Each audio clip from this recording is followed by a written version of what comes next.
রাষ্ট্রীয় স্বয়ংসেবক সংঘের প্রধান মোহন ভাগবতের বর্ধমানের সভায় স্পষ্ট হয়ে গেল বাংলায় আরএসএস এর বেহাল পরিস্থিতি। বাংলায় সংঘে 1 লাখ শাখা খোলার কথা থাকলেও তার ধারে কাছেও পৌঁছতে পারেনি সংগঠনের সেই ব্যর্থতার কথা স্বীকার করে নিয়েছেন ভাগবত। পরামর্শ দিয়েছেন বাধা ঠেলেই এগোতে হবে। তারপরেও সংগঠনের রাজ্য শাখার উপর ভরসা রাখতে না পেরে সংঘ প্রধান নিজেই মানুষকে আরো বেশি সংঘে যোগ দেওয়ার আহ্বান জানালেন। आप संघ के अंदर आइए, अंदर आने की फीस नहीं है, औपचारिक सदस्यता नहीं है, मन की मर्जी है तब आ सकते हैं, अगर मर्जी उखड़ गई तो आप बाहर जा सकते हैं। मन मर्जी से करने वाला काम है, अंदर से आइए, संघ को देखिए। টার্গেট নেওয়া হয়েছিল এই রাজ্যে 1 লক্ষ শাখা তৈরি করার, কিন্তু বিভিন্ন ক্ষেত্রেই দেখা গিয়েছে সেই কাজ ব্যাহত হয়েছে। পশ্চিমবঙ্গে আরো বেশি সংগঠন বিস্তারের লক্ষ্যেই তার এই বক্তব্য বলেই মনে করছে।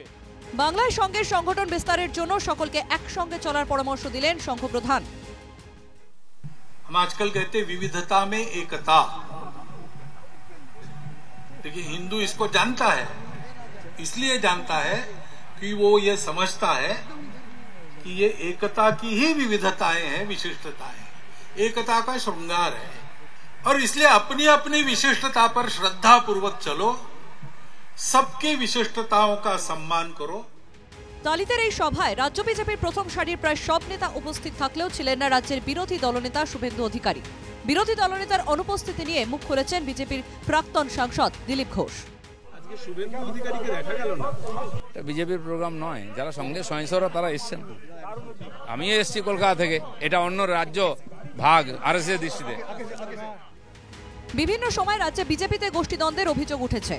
সেই প্রেক্ষিতেই ভাগবতের সকলকে মিলেমিশে চলার বার্তা তাৎপর্যপূর্ণ বলেই মনে করছে রাজনৈতিক মহল, যদিও দলে গোষ্ঠীদ্বন্দ্বের কথা মানতে নারাজ সুকান্ত মজুমদার। না, এরকম অন্তর্কলহের কোনো বিষয় নেই। কিছু একটা সমস্যা হয়েছে, সমস্যাটা আমরা দেখছি, দলের ভেতরে বিষয়টি নিয়ে আলোচনা হয়ে ঠিক করবো। বাড়িতেও এরকম ছোট পরিবারের মধ্যে বিশৃঙ্খলা হয়, কিন্তু সেটা চিরস্থায়ী কোনোদিন হয় না, সংগঠনেও হয় না। তাই আমাদের লক্ষ্য একতাভাবে ভুল ভ্রান্তি কাটিয়ে আমাদের মূল যে শত্রু তার বিরুদ্ধে লড়াই দেওয়া। বিজেপি ও সংঘ ধর্মের নামে বিভাজন করছে বলে অভিযোগ করেছে তৃণমূল। দেখুন, হিন্দুত্বের এজেন্সি বিজেপি আর আরএসএস নিয়ে রাখেনি, এটা হিন্দুরা দেয়নি। ফলে স্বঘোষিত হিন্দুত্বের এজেন্সি নিয়েছেন বলে যে বিজেপি বা আরএসএস দাবি করে, সেটা তাদের ব্যাপার। বিজেপি যেভাবে ধর্মের নামে ভেদাভেদে রাজনীতি করে, আমরা তার আদর্শগত বিরোধিতা করি।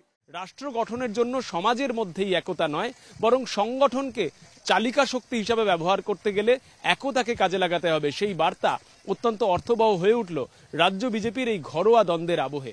সৌমেন্দ্রনাথ মুখোপাধ্যায়ের সঙ্গে সৌরজ্যোতি বন্দ্যোপাধ্যায়, এনকেটিভি বাংলা, বর্ধমান।